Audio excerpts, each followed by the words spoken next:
What's up, everyone? And this is Next Level Thinking.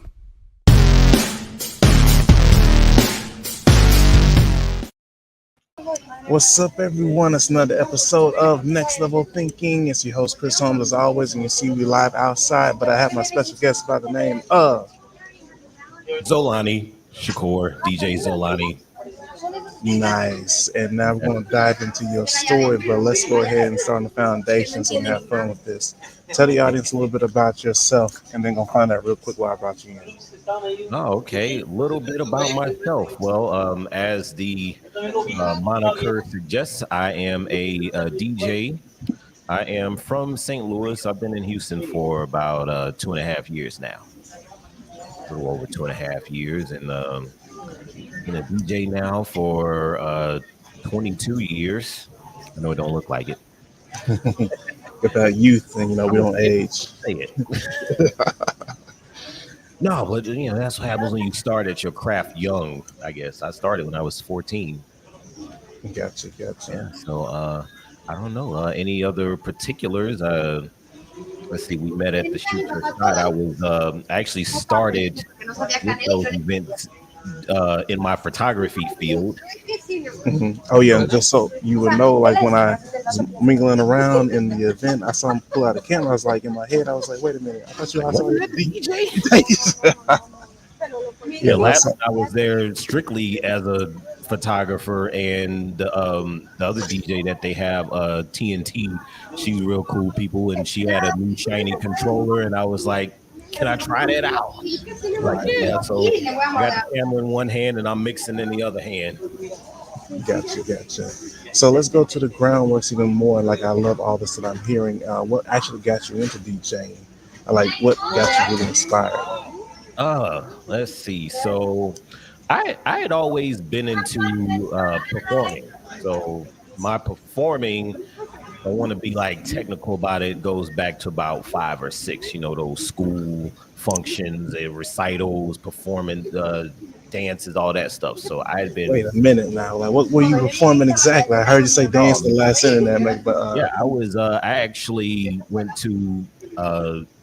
briefly went to a school for visual and performing arts and a little bit of elementary school and middle school, but there's a crazy life happenings behind all of that. But as far as DJing, that was kind of like the thing that I said, you know what, this is the way that I want to perform. I grew up being influenced by hip hop, and I saw Juice, and I was like, all right, I want to do that.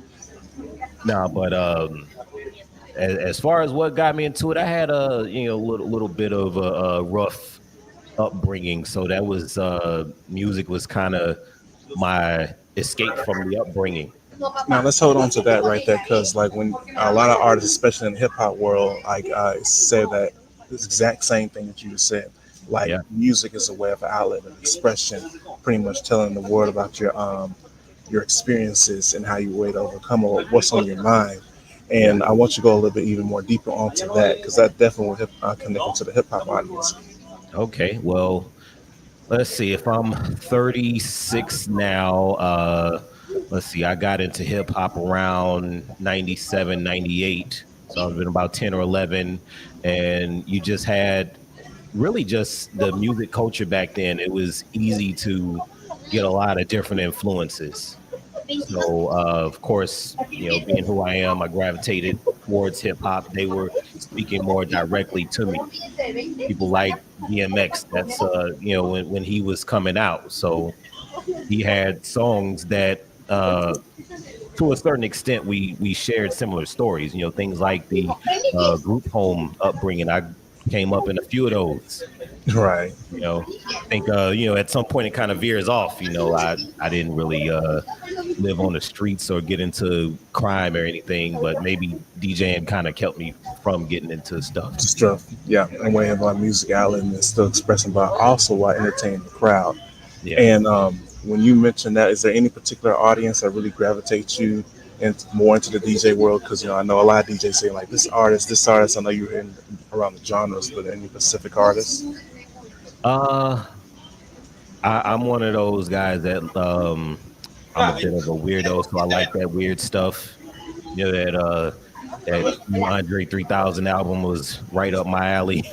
Now wait a minute, I gotta go and tell you this. Like Andre 3000 is not weird. He's probably one of the top in the game when it comes to lyrical content. If you really pay attention to it, so I don't think. mean, I say weird in a different way. I don't say it in a way of like, oh, you strange, like stay away from that. I'd be like, hey, us weirdos, we kind of embrace being different and kind of thinking in a different way.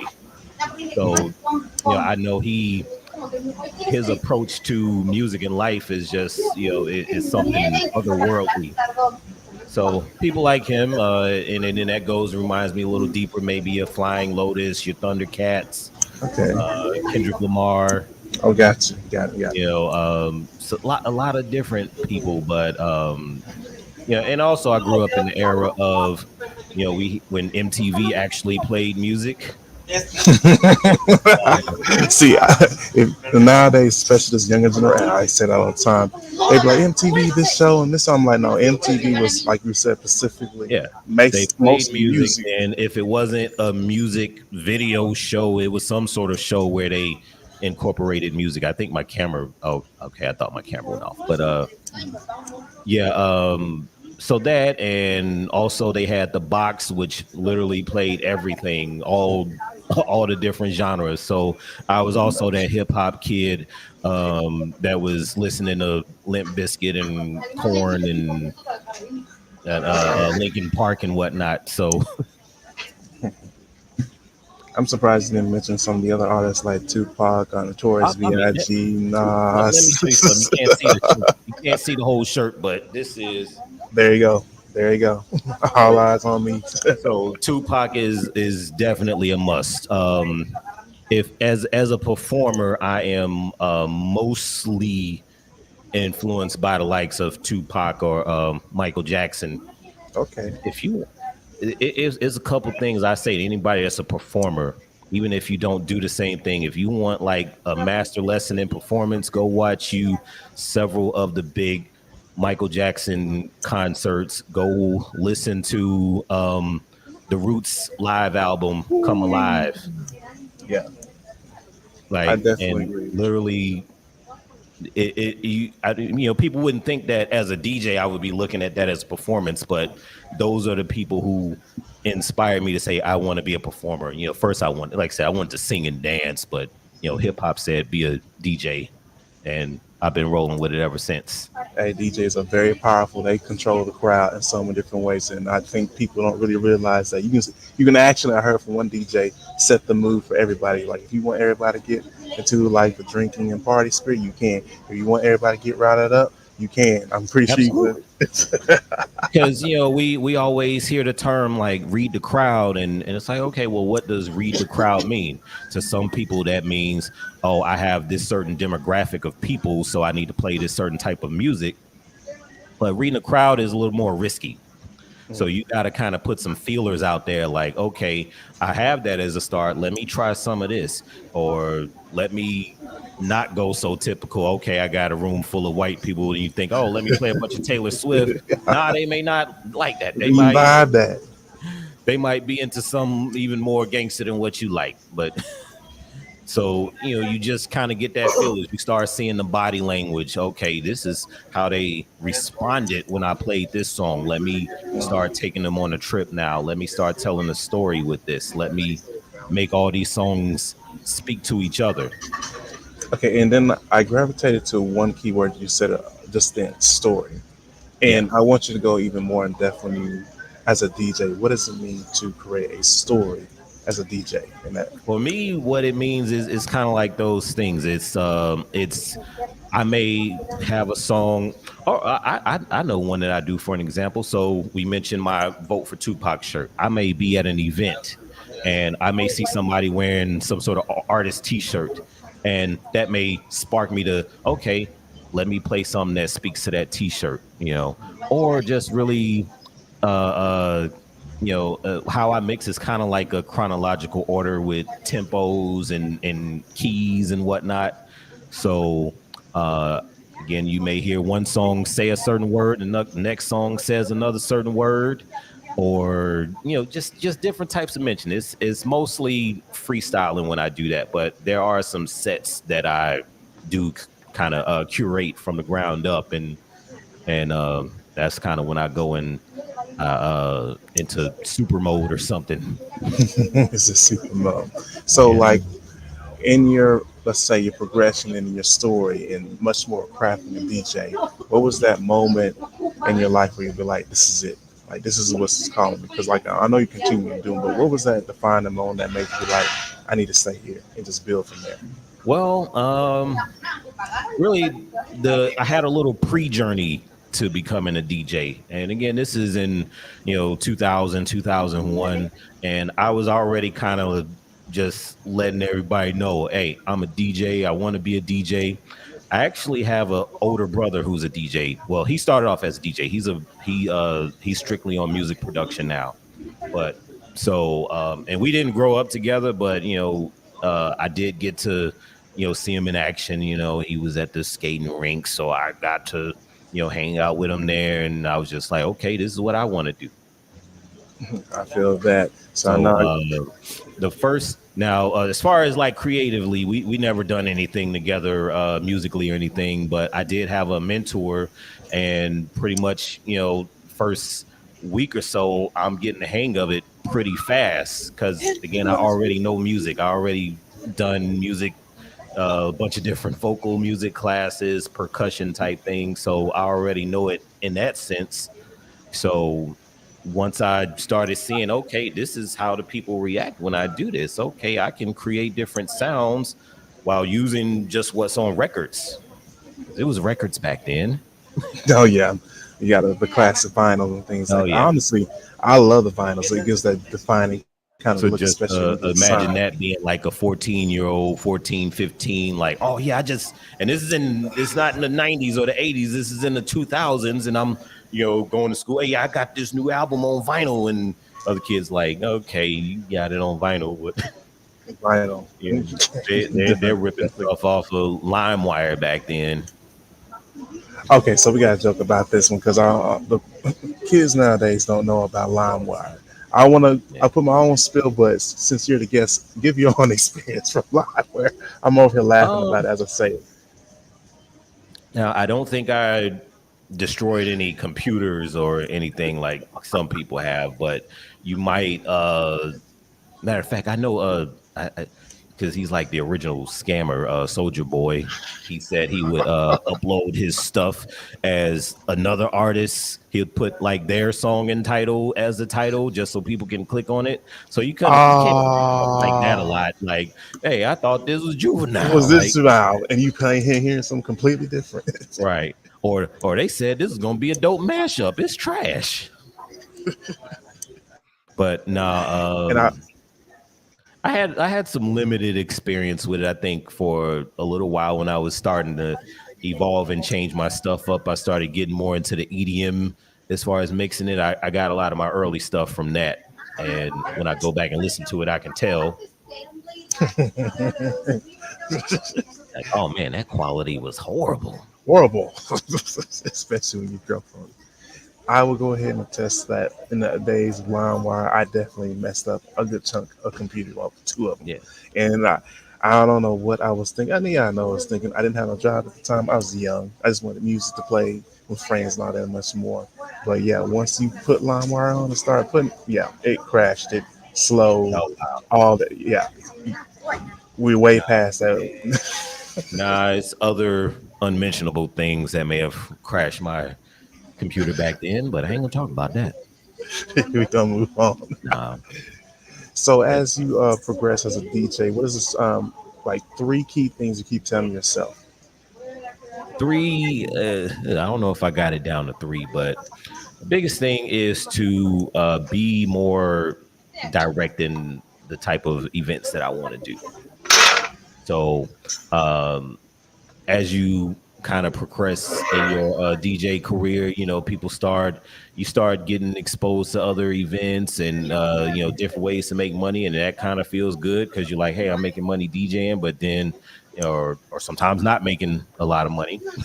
But Hmm. Go to territory. I had to learn quite a few times to look here. Don't take every gig. Like, don't be that guy. You may need to say that Okay? again Because to the ultimate. do do not take every gig. I wish I can zoom in my camera here. Do not take every gig, okay? Be selective on it. Make sure it's something that fits you because the burnout is real. I don't know how many times I didn't quit being a DJ. But and with that, start establishing your brand and identity so people know, oh, this is that type of event that Xolani would do, and not just, hey, I need a DJ at the last minute. Who's gonna do it? Those don't tend to go too well. Sometimes they do. I'm not gonna say all of them don't, but they tend to just be people who are looking for whoever is the cheapest or whoever is available. But and you just really got to say, okay, is this the type of music that I want to play or even have? Because you could be the greatest DJ in the world, and if you are in front of a crowd that's not a match for you, then they're gonna think you trash, and you're gonna be miserable there the whole time and ready to leave. Like, I just can't wait for this to be over. Yeah, and you can tell the difference in me. If I'm at an event and I'm really feeling it and the crowd is feeling it, you gotta pretty much tell me, hey, shut this down. We gotta go. But like, come on, we just getting started. If it's one that I'm hating it, I'm looking at the clock the whole time, like, okay, man, okay, let's see if we can end this early. All right. But you just definitely gotta establish that. And it's not even a certain visual demographic, is again just what people are into. Right. And then another thing I'm gonna key into this is like you find the events that cater to like your brand and who you are. And I think in the beginning, so many of us, like, no matter what we do, like DJ, photography, artists, and much more, we just take any, rightfully so in the beginning. But then you like start narrowing it down, like, okay, this is my lane. I'm gonna stick to that because that's what really defines who I am. Yeah, it's definitely the same thing with photography as well. Because then people just think, oh, you're a photographer, you got a camera, and you're like, wait a minute, I'm not that type of photographer though. There's portrait photographers, there's newborn photographers. I don't think I do any newborn photography, but or there's some photographers that would never touch a wedding. I've evolved into a DJ that'll never touch a wedding again unless for a certain dollar amount, I might. If it's, if I know who it is and I know that, okay, they're booking me for me. But if it's like a DJ service type of thing, like, hey, we're paying you do what we want type of thing, that's not really my style anymore. And you learn and grow from those. You learn and grow from it. And it's not to say that, hey, you aren't there to, because in any capacity of DJing, you want to be with a crowd that is entertained by what you're doing. So it's not like a thing of like, hey, I'm just going to play whatever I want, but you should like the stuff that you're playing. And if you could say like one, I know I'm gonna make this pretty hard, like one thing that you're particularly thankful for in your journey, or like someone who was involved in your life, who or what would that be? One thing that that is hard. I've met a lot of people in this journey, and some people have been around for day one, some people around for a season or maybe even extended season, but it might sound generic, but anybody who is genuinely supporting what I do. Because, again, it does take some people and some bodies moving, or even just people who they may not be able to go to my events, but they're like, hey, when you putting that new mix on YouTube, or, something like that. And I definitely agree with that. It's like every living hand and every little detail matters to keep you going each and every day. And even though like they may not see it immediately, but you never know, like the kindness of words or just a little gesture can help the artist go a long way. Yeah, so that's really the gist of that. Vibing with folks, especially when you do drop that, because it's easier to say, oh, I'm going to go and drop the number one song on the chart, or on TikTok, and everybody go crazy, or hey, let me go drop this.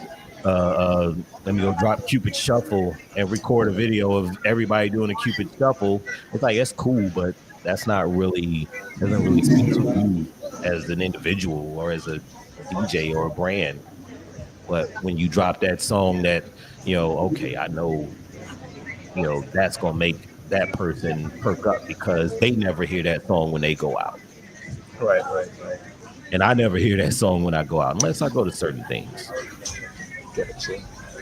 So, giving you more accolades on your career, what is three things you are? I know it's the magic of three. It's three things you are particularly proud of yourself in this journey.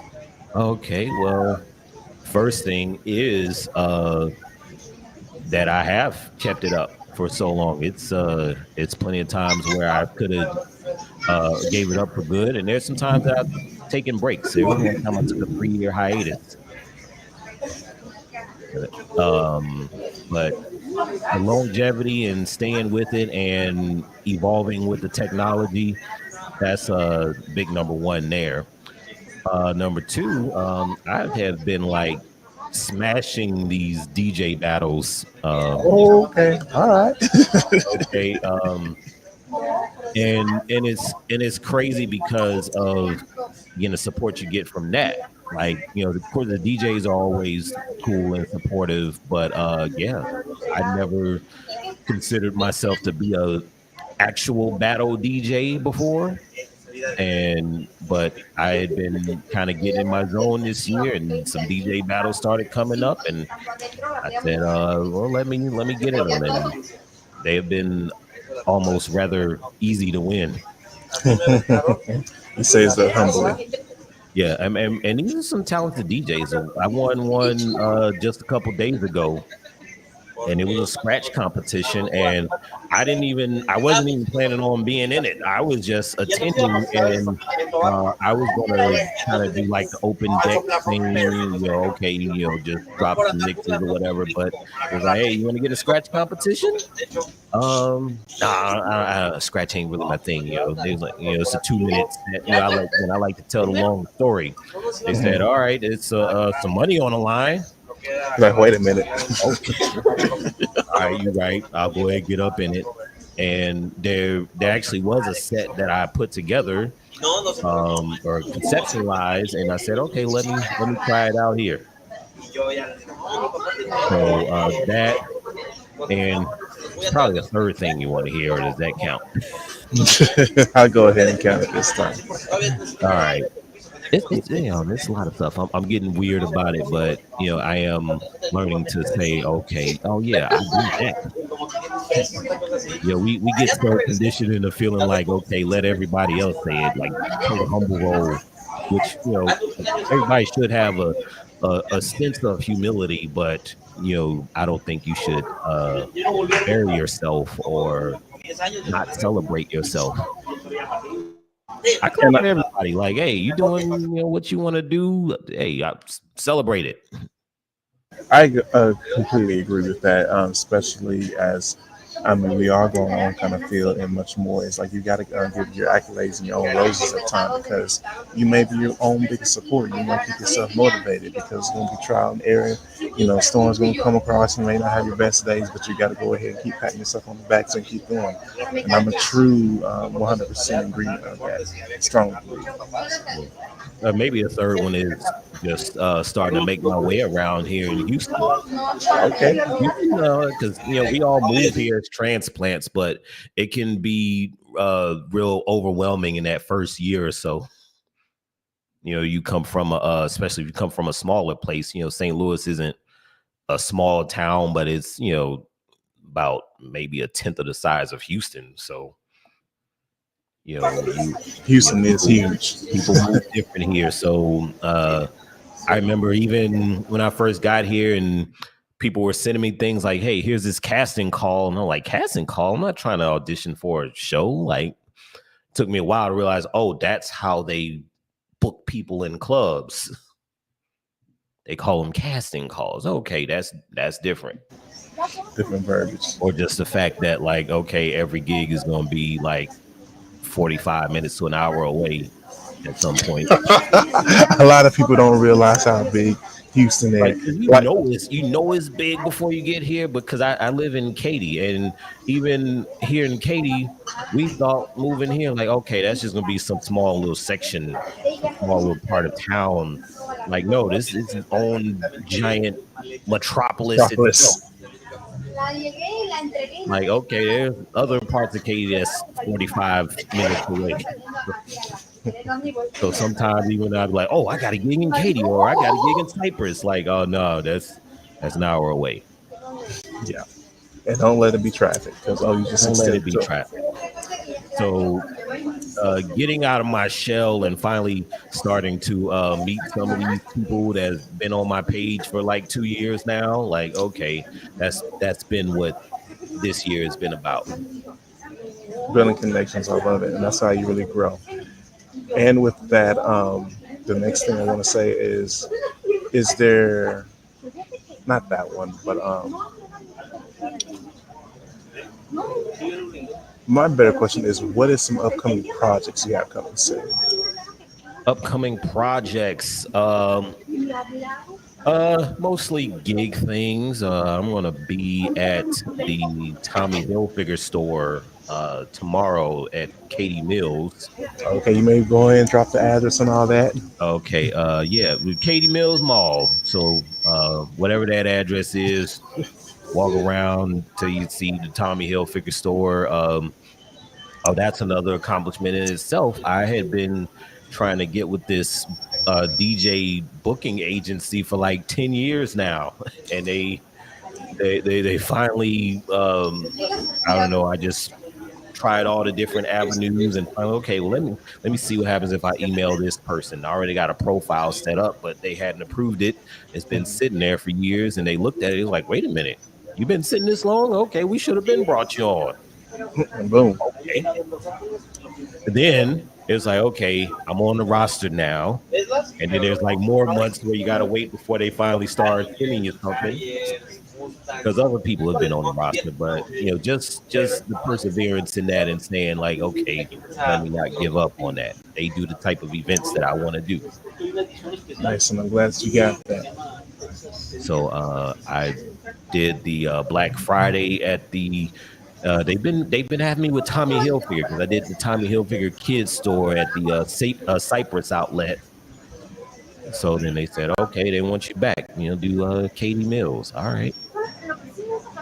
And I can only just see even more bigger stores in the future as people. Oh yeah, yeah. They do a lot of just huge brands like that. So it's a stepping step. A stepping step. A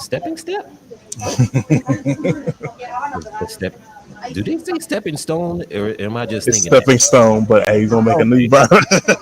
See, whenever I do have a podcast, that's what I be sounding like. Actually, I think this is one of the first times I've been on someone else's podcast. And many more to come. Thank you. But yeah, we produced a few podcasts in the past, so it's like, it's structured and unstructured. And I just come in when I do mine, as you can already tell. Organically, natural questions go with the flow, and we Okay. have a great and good time because none of these questions have been formed. Okay. I was thinking, like, okay, is guy gonna send me some questions? Like, oh no, okay, I guess it's gonna be a conversation, which that's cool too. I like this natural flow format. Yep. And to be honest, there's some different styles. Just find the one niche that works for you. If you want to do a podcast and be great at it. This one Yeah. just works for me because I feel like I just relax and be like, we're just having a conversation and we're on camera. Oh yeah. So as we come to closing remarks, let the audience know where they can find you, and then leave us with something like a quote or anything else you want to as we wrap things up. Okay. I ain't gonna lie, my mind been kind of blank with the quotes lately. I used to just drop them like crazy. Where you can find me on Instagram, and yeah, Instagram, Xolani DJ, Xolani DJ. YouTube, I got a YouTube channel full of mixes and live performances. Actually, one of those battles that I won is on there. DJ Xolani on there. TikTok, find me on TikTok. I think I'm on Threads now. The new one, I think the baby Yeah, it's social media. basically in Instagram where you can type. But that's mostly where I am. Also, I'll throw in the photography stuff. XS Photography HTX on Instagram, and look at all the stuff there. And if anybody needs a DJ or photographer or podcast production, yeah, I want to help other people produce podcasts. I don't think I want to host any right now, but I want to help other people produce them. Well said. Yeah, those avenues. Well said. So you know where to find them if you need any of those great skill sets for you and to help learn as well. As always, it's your host Chris Holmes as we help elevate you to the next level and do great things. And I have my special guest by the name of Xolani. Gotcha. Make sure you Xolani. make sure that you share, like, and keep the conversation going with family and friends. And I'll just go and drop a random quote at the top of my head and let's see how it goes. Do not let the end be the end. Let your end be the beginning because growth is beyond the stars. It's So still with that said, I forgot to tell people. I forgot one event. go ahead, hit them with it. So there's also a nice entertainment venue in Katy as well called Katy Vibes. I will be there for New Year's Eve. Hey, definitely bringing you New Year's with that. And that, my people, is what you call a manifestation. Me and my wife was there on New Year's Day, and just this year. So full circle, and she said she saw like that they did like the dueling DJs thing, and was like, "That looks cool. You gonna be doing that for next New Year's Eve?" And I completely forgot that she said that, and I got up in there. That's where the first DJ battle was, and I didn't hear nothing from them for a while. So, and there's kind of things happening battle that I didn't like. So I'm like, okay, I'm just gonna let that ship sail. They're not gonna have me up at Katy Vibes. I'm going somewhere else. But then I kind of just went up in there and in no uncertain terms told them that stop calling other DJs when you know me. So they remember me from the battle. And they was like, "Oh man, yeah, we've been wanting to get you up in here. Okay, let's do it." Gotcha. So with that said, let's wrap it up and manifest your destiny because you never know what happened. And the future is unlimited. So with that, and peace.